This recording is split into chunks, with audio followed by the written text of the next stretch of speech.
Hey everyone, how's it going?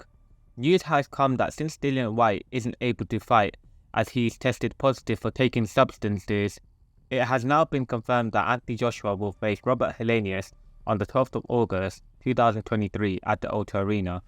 Despite Anthony Joshua winning his fight against Jermaine Franklin on the 1st of April 2023, we have to understand that he is just about coming back mentally from his defeat to Oleksandr Usyk, and is now a contender who needs a fight that's going to challenge him in order for him to get back up. The question is, will Robert Helenius give Anthony Joshua problems? Let's look into the possibilities of what Robert Helenius can do in this fight. Talking about Robert Helenius, we got to address the fact that Robert Helenius last fought a week ago on the 5th of August against Micah Milonian, and he won by a 6-round TKO, whereas before that he was knocked out brutally by Deontay Wilder in the first round. Robert Helenius stands at 6'6", has a 79-inch reach, and has a record of 32 wins, including 21 knockouts and 4 losses. How I see Robert Helenius approaching this fight is, I see him using his jabs to utilise his range and try to use his weight and size advantage to try win.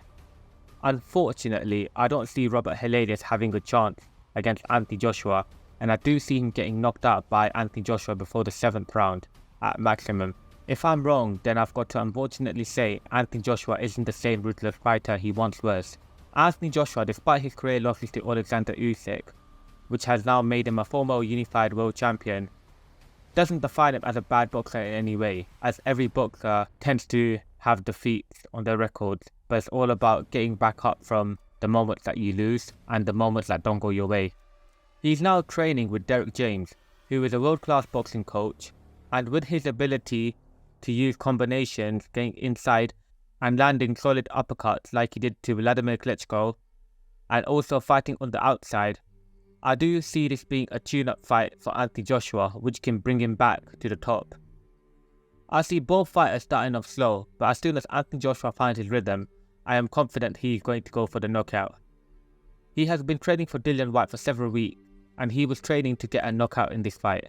So why wouldn't he apply the same skills going on to this fight?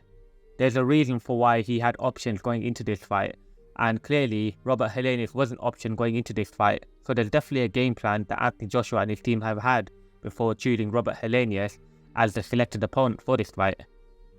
Talking about Robert Helenius, he is a tall fighter, but he always tends to leave himself open for a overhand right or uppercut, and I'm confident Anthony Joshua will capitalize on this and find his way leading to a knockout. My overall view is that I understand that this isn't the fight we wanted to see.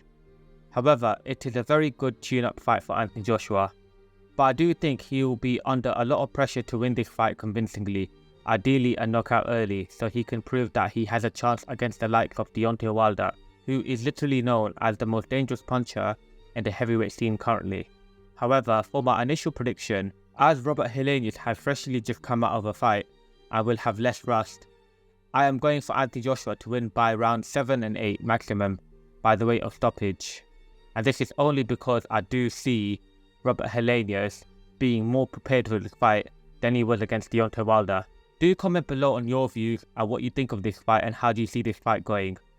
I hope you guys enjoyed this video. Be sure to subscribe to see more content. Peace.